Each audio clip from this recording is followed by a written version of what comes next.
Hey guys, welcome to the Next Level Gaming Podcast. I'm Cole Akins. And I'm Caleb Keys. And today we have a lot of things to talk about. Today we're going to be talking about Watch Dogs, we're going to be talking about Titanfall, we're going to be talking about next generation games, E3, and mass killings in Los Angeles. So, I hope you enjoy it.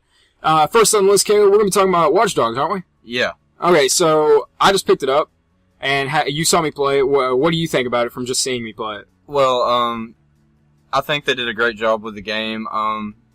I don't personally think that it was next generation as everybody was expecting it to be. I mean, it is a next generation game. It just doesn't look like they took full advantage of the hardware capability of the new consoles. Oh yeah, I agree. Like, whenever they first revealed it at E3 2011, I believe, they had phenomenal graphics. I mean, these graphics were unreal and everybody was so surprised. And then whenever they started coming up to the actual release, about 5 months ago, they started releasing more footage and it didn't look anything like the E3 footage. And it comes to show that the PC was what was being shown, and the PC that was running the E3 version was actually running off of two GTX 760. Yeah, NVIDIA graphic cards. And Crossfire, yeah. Yeah, and I mean, it looked unreal, and at 60 frames per second. Now, that being said, it was just announced today that apparently the PC versions are running into some trouble with frame rate issues, syncing, voice syncs are messing up a little bit, and a lot of other things, and even crashes in their games. Yeah, on very high-end computers too. I don't understand how that happens. It's mostly on AMD video cards, though. And it even says that if your PC can run it at full potential, it's still happening to some people. Yeah, and it wasn't even specifically made for GeForce NVIDIA cards or anything like that, so that's kind of weird.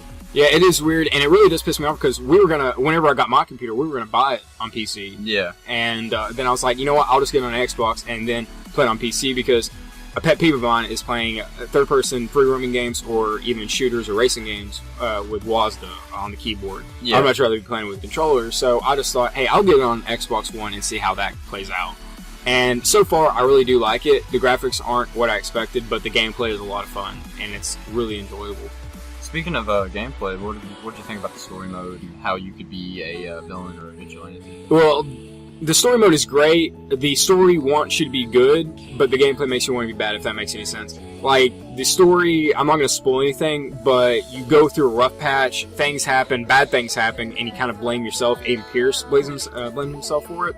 And you see him in the story kind of want to become a better guy and, you know, making up for everything that he's done and kind of hunt the people that did hurt him and his family. But at the same time, you know, the game allows you to shoot people, you know, kill cops, cause mayhem, and, you know, hack people's phones, hack people's accounts, you know, steal money from people, and it doesn't really blend in all that well. And, you know, if you're going on a rampage a lot, you'll become more of a, you know, criminal, and there's a little saying whenever you do something, like after you complete a mission or hunt down a criminal, it'll, like, show at the top right of the screen, like, you know, if you're going to be more bad or if you're going to be more good. And so far, I haven't seen any pros or cons towards it. Apparently, that if you do become too bad, then you'll become, you know, more noticeable, and people will want to hunt you down a little bit more, and people will see you on the street and, you know, call the cops on you and stuff. And you can intervene that, but, you know, it's still kind of pointless in a way because the story makes you want to do certain things, but there's no fun in being good at all. Like, I can't find anything fun about, you know, just playing it safe and playing it, you know, fair. Yeah, I do agree, because the reputation system was a great idea to implement that, but I feel that you're more likely going to be evil than good by how the game plays out.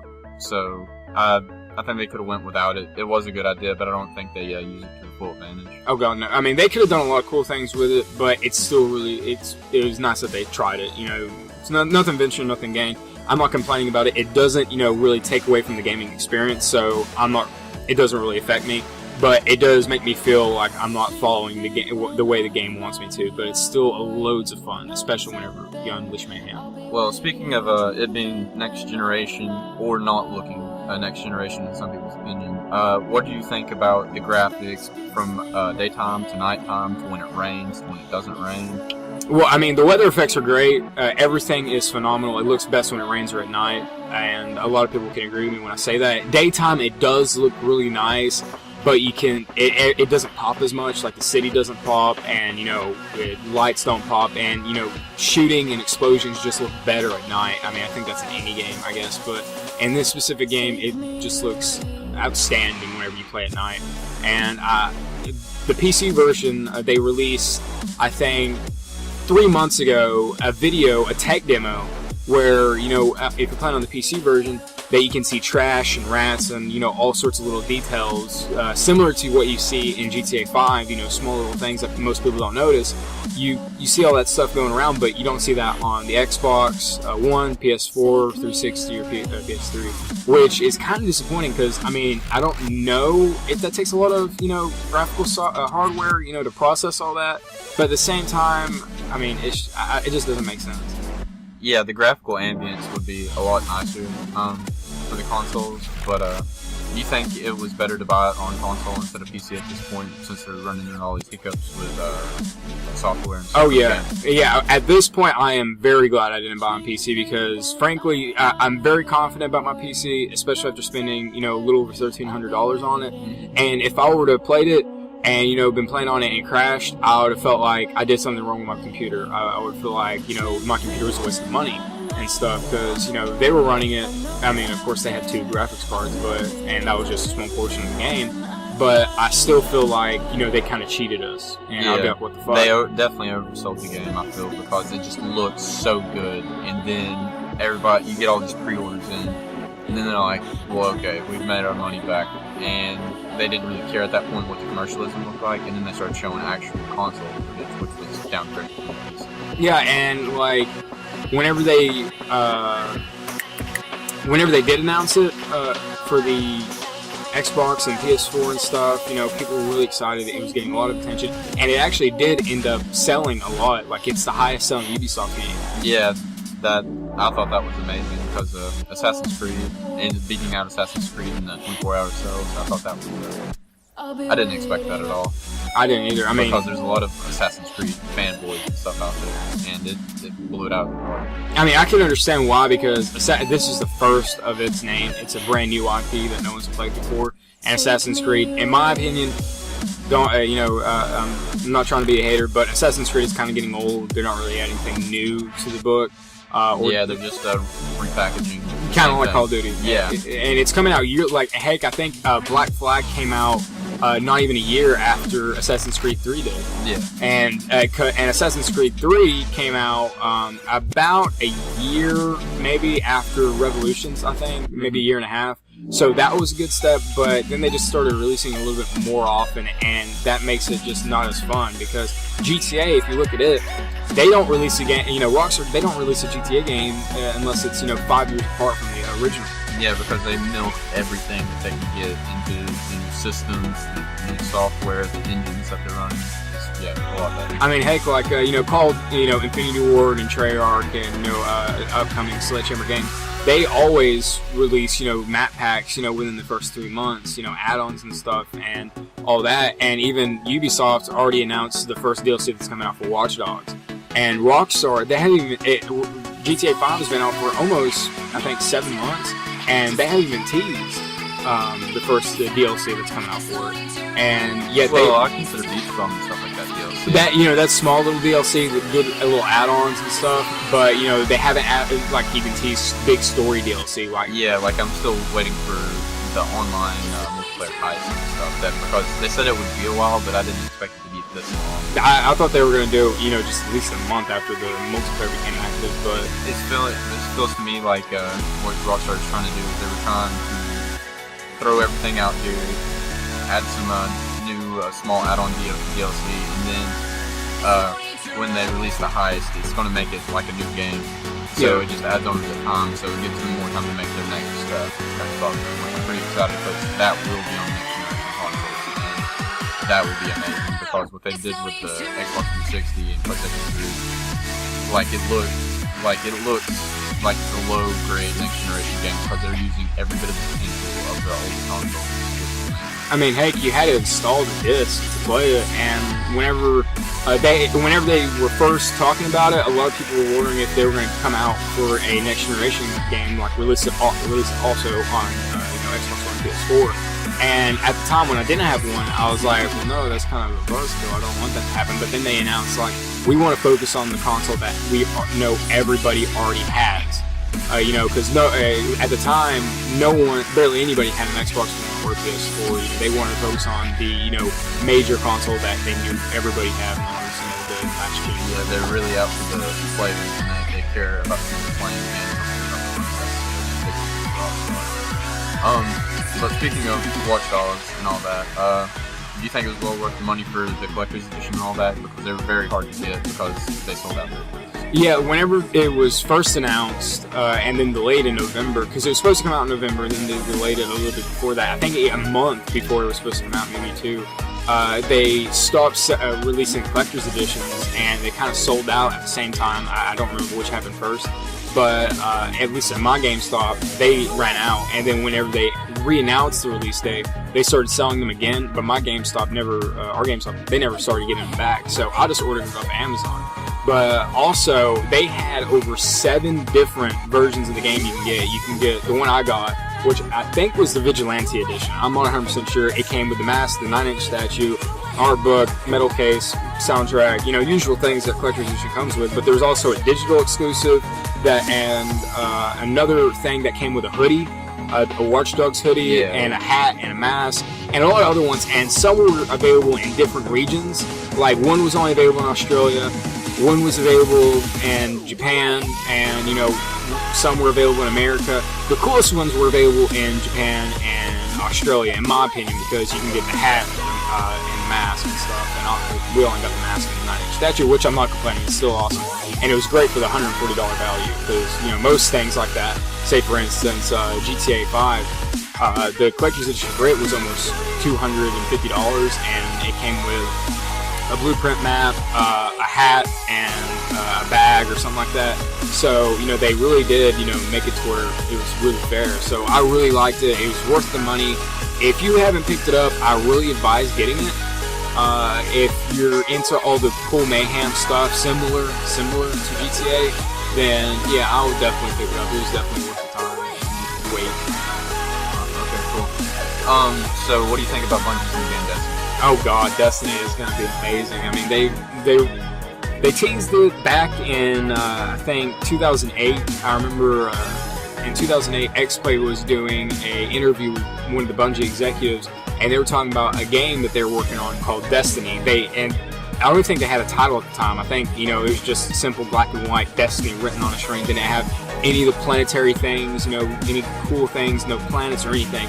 They just said, we're working on a brand new game. It's called Destiny, and we're not going to say too much, but it's going to be very open and a lot of things to do. And whenever I saw that, I'm like, oh, that should be interesting. But I never really thought too much about it. But then they actually showed some stuff at last year's E3, and I was surprised.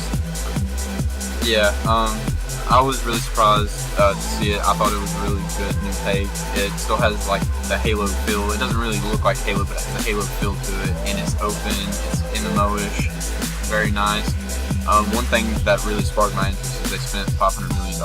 That's $500 million on a video game. I mean, I know a lot of money goes into developing a video game. This is unheard of. This is probably the most money that's ever been spent on a development for a game. What do you think about that? A part of me wants to say, holy shit, that's a lot of fucking money. But another part of me is like, dude, this game's gonna be fucking awesome. I mean, with $500 million going into a game, I mean, movies don't even spend that much. Yeah. So I mean, some do, but nothing has reached this pinnacle for the video game industry. Oh no, and it's gonna make a lot of money, and especially because of how open it is. Because apparently, you can even get spaceships. You can get and go from planet to planet, which is my favorite thing. You can go to Venus, Mars, Jupiter, Pluto, and all that stuff, and you can actually fly there. I don't know, they haven't really released any footage on the flying. They'll probably do that this year's E3, but they've really put an emphasis on how open it is, and it reminds me of Borderlands a little bit too because of the co-op. Because people can just come in randomly, come to your spot, drive to you, and just help you out. And it's a lot of cool things that you get to see. And hopefully at this year's E3 we could see more broad range, because at last year's E3 we just saw a good co-op section with 2 players from the development team, And, they took out some enemies. They went in to this monstrous, building. I think it was an old ship or something like that. And, the graphics look great, and the guns are amazing, and, the loot system is really good, too. The loot system is excellent. I believe it's something that they haven't done before, or, well, they have done it before, but I think they took full advantage of it. But going back to the hardware, I think they took full advantage of, the hardware compatibility for the game, and they're milking every bit of the system's performance for the next generation feel to the game, which I think looks really good. I was kind of scared for the MMO feel of the game because nobody's done that very well on console yet. And then Elder Scrolls. Elder Scrolls. They came out with the online, and I seen that, and it looked really good. And then I started thinking that it didn't look as great, but then all that came back and it's doing very well. Pre-orders, all that stuff. They did a good job. So spending $500 million on Destiny and having the MMO feel, I believe it will shoot. It's going to definitely start off the MMO franchise for consoles, and it's going to do very well. Yeah, and the fact that it's next generation, they've released some next generation games like Titanfall and Metal Gear Solid, and I think this is going to be the official start for a next generation game because Titanfall was supposed to be the start of it.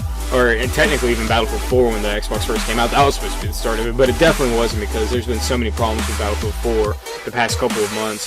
They've been trying to do patches over and over again, and nothing's really helped. So, actually releasing Destiny will be, I think, in my opinion, the beginning of next generation games because that's the game that's using full potential of the Xbox One and PS4.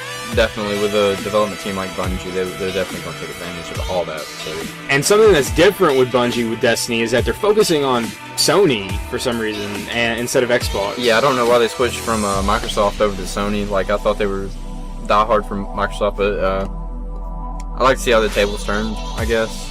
But I would like to see them stick with Microsoft because I'm more of a Microsoft guy myself because I don't know, PlayStation just kind of fell off for me. I'm more of an Xbox PC guy. Yeah, I'm saying that's how I am. And the thing is, Microsoft has held the Halo, franchise, and they still do.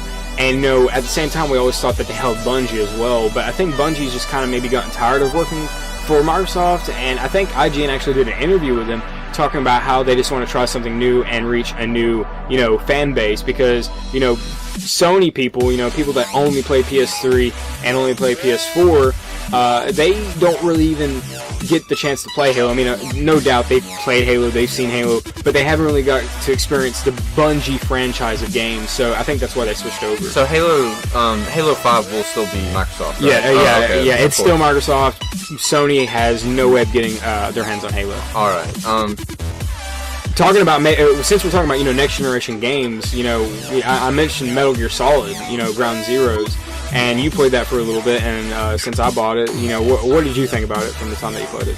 I think that they have done the best job so far, showing next generation materials, the texturing, lighting, weather effects, gameplay, the feel, how smooth everything runs, the frames per second.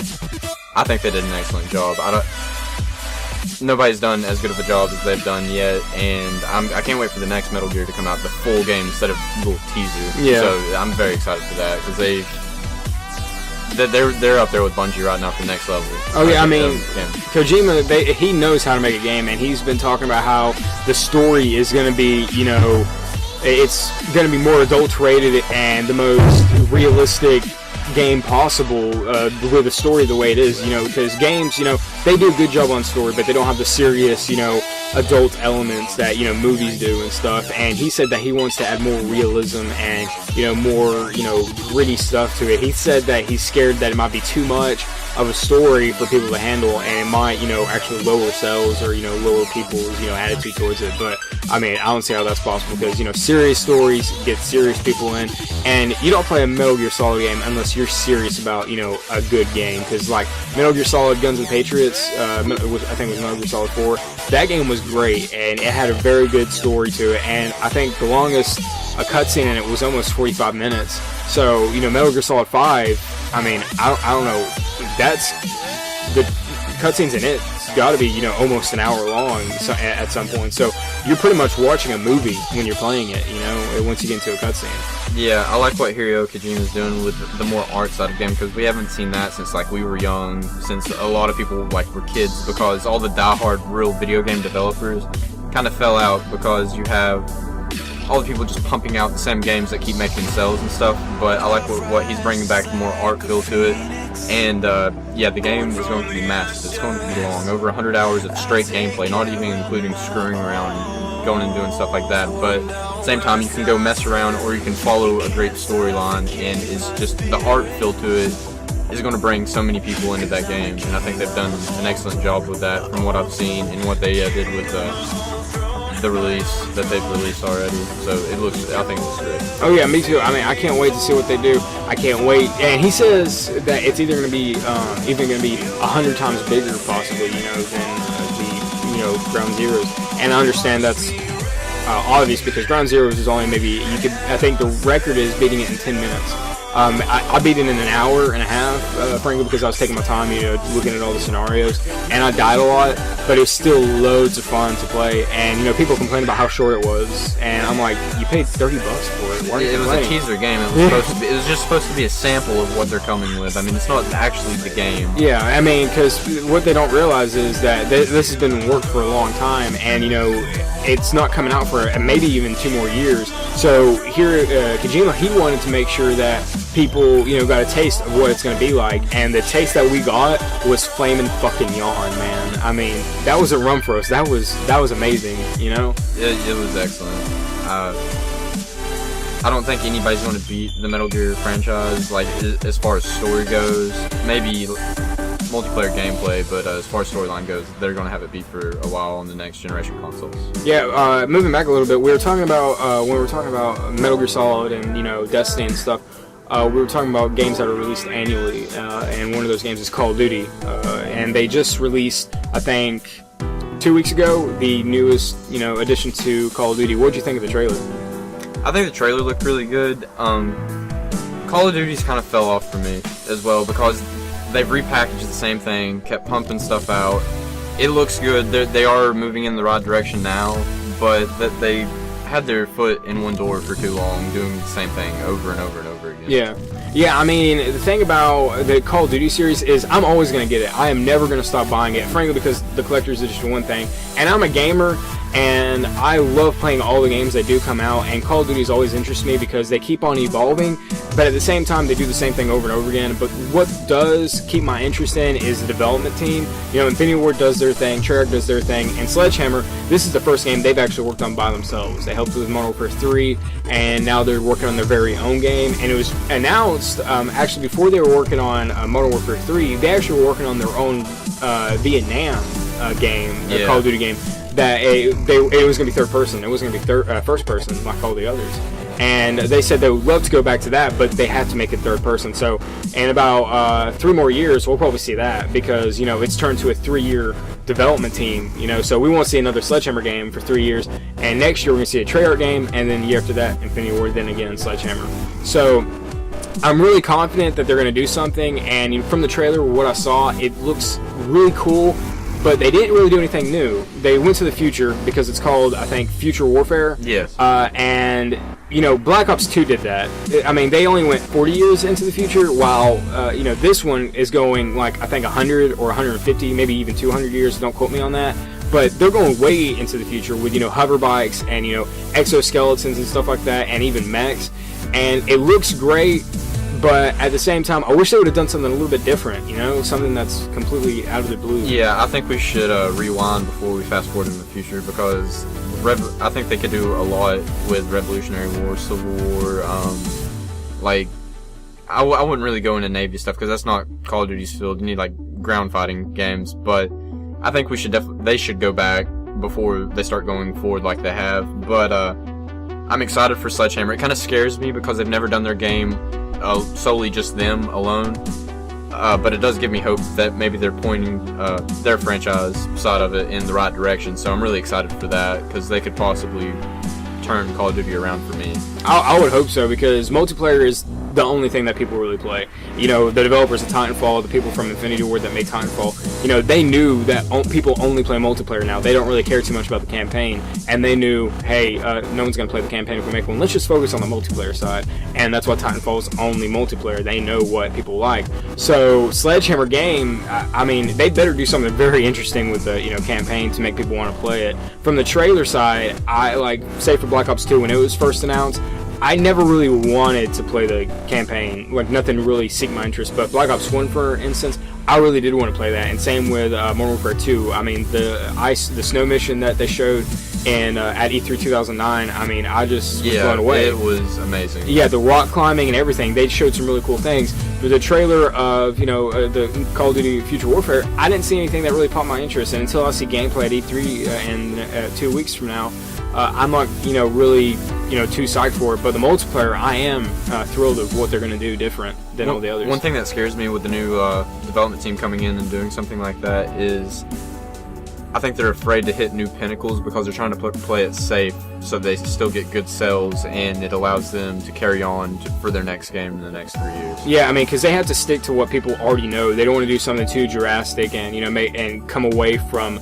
the, you know, side that people already know in Call of Duty. Like, you know, Call of Duty now, it's kind of like the jock game for, it's like the game that only jocks play, it's like lost its fill, and that's just what, like, it's like the fanboy thing. Just everybody's pouring into that because it's what's known. Yeah, exactly. Like, and because I was talking to someone else when I work, and he was like, yeah, it's just become a jock game. You know, if someone says, oh, I play Call of Duty, I'm a gamer, that it's, you know, not that cool. You're not really a gamer anymore if you play Call of Duty. Call of Duty's like a staple for console games. Yeah, even girls are playing, and I'm not talking about gamer chicks, I'm talking about, like, girls even talk about it sometimes, and so that's just, you know, I mean, I'm not saying girls can't be gamers, I'm just saying that, like, you know, when girls play games, you know, it just tells you that it's not really that special anymore, you know, when they play casually, you know, because if you can pick up and play, there's not really any skill involved. Yeah, I really do hope Sledgehammer, they go a little bit ballsy and try to hit new pinnacles, because that's what needs to happen with the game, because it's never going to die. They make way too much money. It's going to go on to like Call of Duty 50. So it doesn't matter. But it's going to slowly die out eventually. But they need to hit new pinnacles, go down different roads with the game. And I think Sledgehammer can do that, and they should do that. And they shouldn't be afraid to do that. Yeah, because Infinity Ward, they did some cool things with Ghost. Don't get me wrong. I was really excited when I saw the multiplayer reveal for it. And even, you know, the actual trailer reveal. But at the same time, when I actually played it, the first week me and you played it, you know, we really liked it. But then after a while, it just became too tedious, and the maps kind of started getting really, really big, and it just became kind of annoying because the maps were way too big. I did like Ghost, and they could have done stuff different with the maps, yes. But I like the direction that they went with it. It could have been a lot different, but I like how they tried to balance it out instead of like running around with like an MP5, because MP5's best gun in the game. You just run around and just drop shot everybody, and you win games. I like how they changed it up. The weapons are balanced. It actually matters if you pick a submachine gun, an assault rifle, a sniper rifle, because it all has that feel. One thing that I didn't like that they tried to implement in the game was they were trying to get rid of quick scoping, so they added a new scope feature. I'm a quick scoper. It was a hell of a lot easier for me. I don't know what the hell they were thinking. I guess people don't play the game that developed the thing. I don't know. Yeah, that's the thing with me. Like, I'm not a fan of quick scoping. I find it kind of annoying when people say, "Oh, you're a hard scoper," when in fact I'm doing what the rifle entails. I'm sniping. I'm using it for what it's used for. And, you know, that's the only reason I hate, quick scoping is it's kind of changed the way, you know, weapons are used in video games. You know, if you actually use a weapon for what it's used for, you get, you know, punished for it by the players, of course. So it's kind of annoying. But even then, you know, if you were to quick scope that same person and be like, oh, you quick scope, try hard, stuff like that, you know, you can never win with it. But I do agree that this new scope that they've added, it makes it a lot easier, because I'm not the best quick scope. I'm not the worst, but I'm definitely not the best at all. I just do it every now and then, and I've been able to do it really easily too. So if they plan on, you know, cutting out quick scoping altogether, they need to put like a 2-second delay from, you know, when you're, you know, aiming into your scope to actually being able to see out of your scope. That's the only way they're going to be able to solve it. Yeah, like the reason I play video games is for the multiplayer, and quickscoping is a big part of the first-person shooters right now. But I would like to see Sledgehammer either take the Modern Warfare 2 quickscoping and put that back in the game, or completely just change it up, because they made it too easy last game. But Yeah, I just really have high hopes for Sledgehammer. They kind of do scare me, but I think they'll do a good job. But moving on, what are you excited to see at E3? E3, I'm excited to see a lot of things. You see, Microsoft has been talking about a lot of things, and so is EA and Ubisoft, and, you know, they've all been saying the same thing. We're releasing a lot of new IPs, and I'm scared and excited at the same time because, you know, new IPs are always good, but at the same time, some are really kind of an epic fail. Like, I remember last year they showed Remember Me, and I thought that was going to be the new evolution of gaming, but then, you know, it came out just like a couple months after E3 showed it, and it didn't get that good of reviews. And, you know, but Watch Dogs was also shown, and, you know, I really liked it, like we said before. But, you know, it's a lot of things I'm looking forward to, but I'm more looking forward to the sequels that they're going to be announcing. And there's a lot of sequels I'd really like to see. You know, off the top of my head, I'd love to see a new Crackdown game for, you know, next generation consoles. That would be excellent. Yeah, I mean, Crackdown, I love the first one. I hated the second one, but, you know, next generation, I can't imagine what they can do with, you know, the technology that they're given. Another game, I would love to see a new Prototype, because Prototype 1 and 2, they were great. I love them both. And, you know, seeing what they could do with the graphics and, you know, expansion of what we have now, I mean, it's going to be phenomenal. And, you know, of course, you know, there's the Star Wars Battlefront that they're going to be showing. Yeah, Star Wars is going to be excellent. They waited way too long before they released this one, but I have high hopes because, you know, DICE is behind it. It's going to look great. They really couldn't ruin it. They would have to try to ruin it for me. But that's a game that should have came out a long time ago. But I'm really excited to see the next generation consoles, see what they're capable of, because I think the fights are going to be super intense. Actually being able to see like lasers fly on and past and stuff, and it actually look like you're watching the movie. So that's going to be really cool. Oh yeah.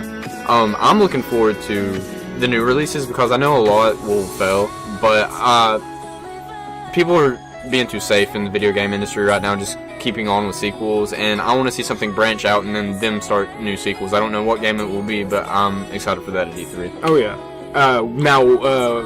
One thing I really like to talk about is the new Battlefield that was announced a couple days ago, and then the trailer was actually leaked today, showing of everything that's going to be happening and stuff, and it was actually removed just a couple of hours later, even though GameSpot still had it on their website and on their YouTube page.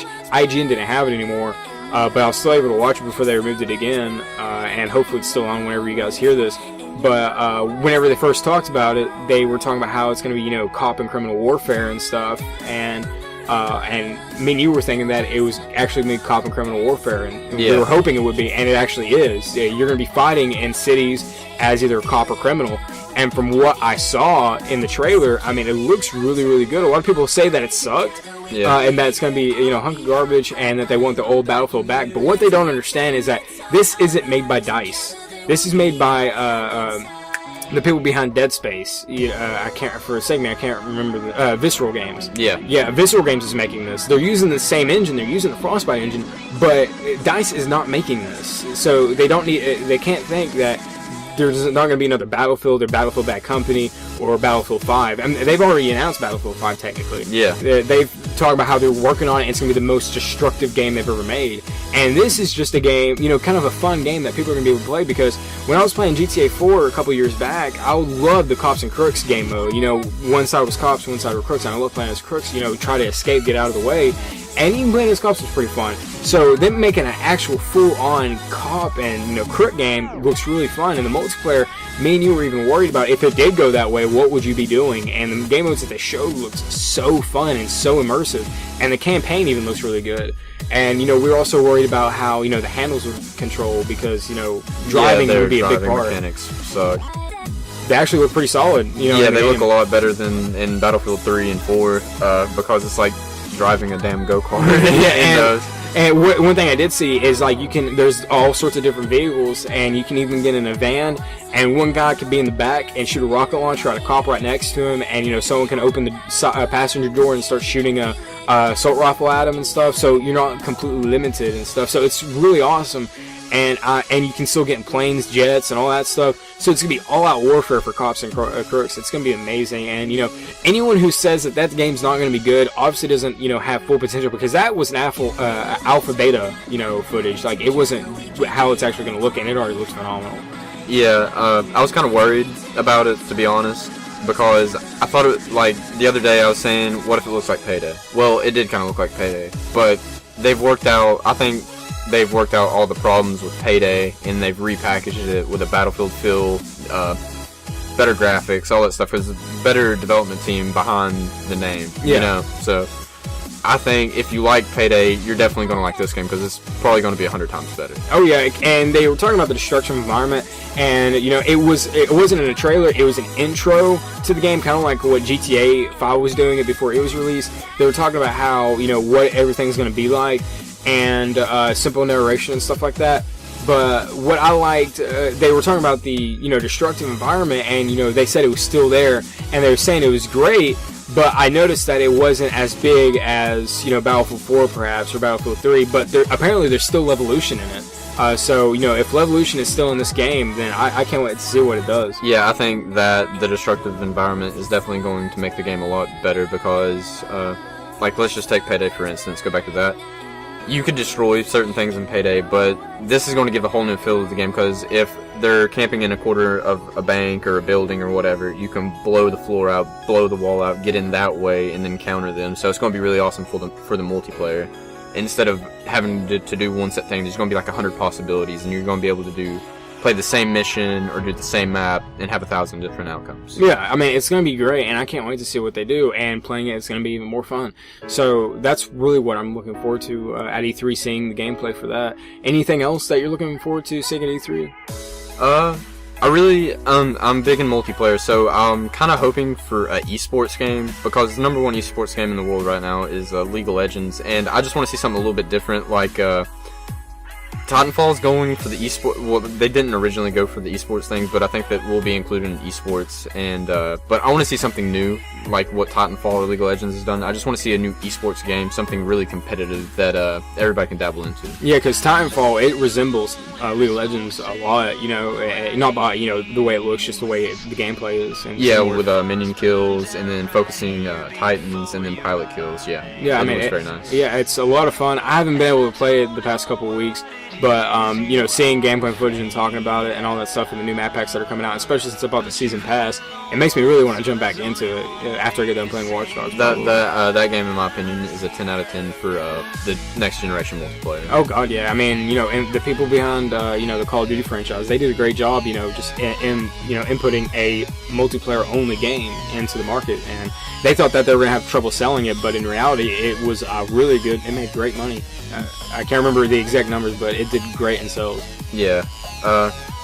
So let's. I actually want to bring up something else. You just mentioned League of Legends, and you know we're going to be playing that a lot on our channel. We've actually been running into a few difficulties with League of Legends. We've been, you know, having a little bit of trouble getting back into it. What do you think is the main problem with us with League of Legends? Well, I'm really trying to give Team Builder a chance because they definitely, it was the right decision to make Team Builder an actual part of the game instead of a beta phase and then having it just taken out completely. It was the right thing, but they need to work out like the skill levels and stuff and have bad people in bad people groups and good, like mediocre good people, average people in their groups, and then good people in their groups. So you can, because when you're playing in normals like blind pick or draft pick or team builder, you're practicing your mechanics for ranked. And not everybody's going to be a Diamond 1 player or Challenger player.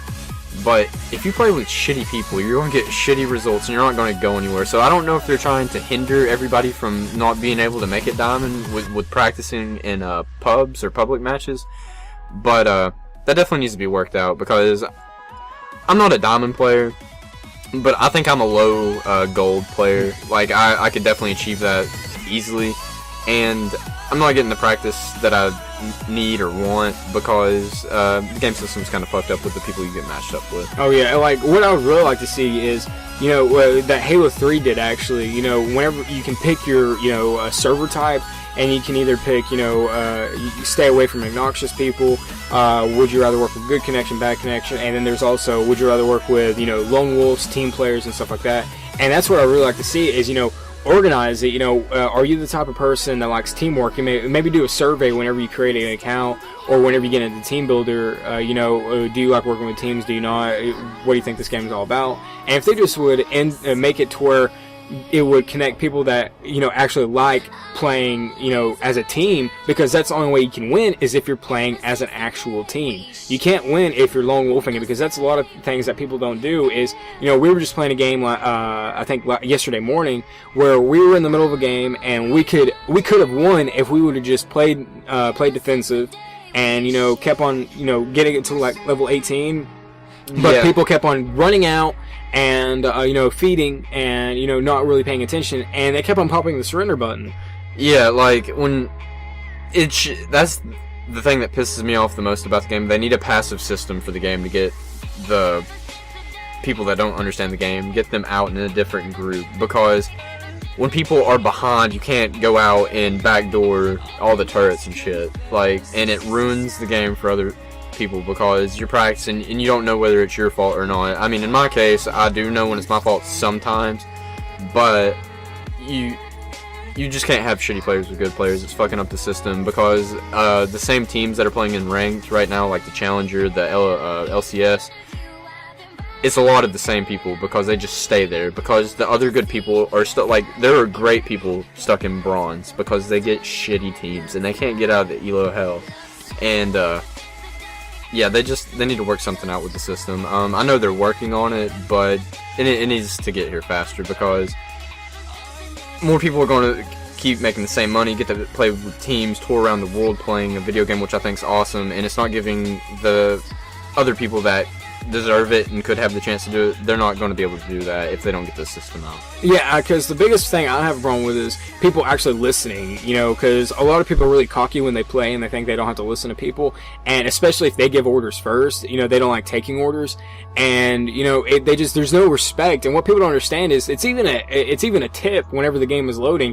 Harassing people and telling them that they suck isn't going to win a game. And I admit that I do that sometimes, but I do it maybe once, and then I'd be like, it's okay, let's just try to get on with it and try to win this game. Let's come together as a team and push, and then throw in some tactics and stuff, and I make up for it. But the game that we were playing yesterday morning, or earlier this morning, I can't remember, when we were playing, this guy kept on just saying that we sucked and that we were noobs and stuff like that, even though we were doing better than him.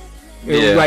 You had 2 deaths, I had 3 deaths, I also had 4 kills and 9 assists, and it was a little over 40 minutes into the game, and he was like, wow, Darkness only has 9 assists and we're over 30 minutes into the game. I'm like, there's only 9 kills. Yeah, I have all the assists I can get. I was 4 or 5 kills up with more farm than anybody on the entire team, on both sides of the team. So I was in the green zone, but the rest of the team was just fucking dragging it down.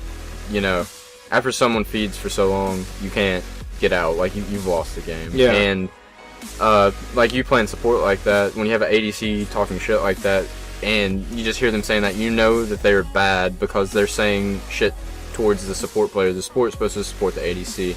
It's the ADC's fault that you didn't have those assists, and he doesn't even realize that because he doesn't understand game mechanics. Yeah, so. And the top player, she kept on. She was playing in Italy, and it was her first time, and she kept on running out on top. Yeah, she's trying to backdoor. You can't win a backdoor when you're behind like that. If it's even stalemate game, that's when you backdoor, or when you're ahead, you backdoor. You can't backdoor when you're behind like that. Yeah, and she was like, well, we have to get towers, we have to get objectives. I'm like, there's no point whenever you're just going to die on the way there. I mean, because you kept on getting ganked. They have teleport. Why the hell are you keep doing that? Sit back, get more farm, catch back up. But, people throwing the game like that, there's nothing you can do. Yeah, and she also kept on being like, well, if you come with me, I'm like, if we all came with you, we would lose the team fight, and then they would get an ace, and then they would win. We lost either way anyway, frankly, because she kept on feeding, and they wouldn't, stay defensive.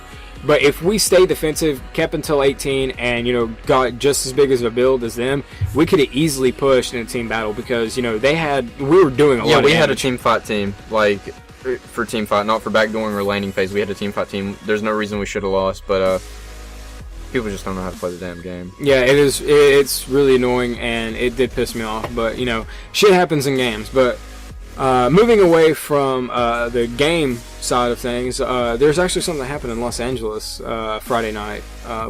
Yeah, a shooting out in Los Angeles by a 22-year-old Elliot kid. Rogers. Yeah. And his video, the reason we brought it up is because before we started this podcast, we watched his video, not his original video. It was just re-uploaded because his video is actually erased, and so is his channel was brought down.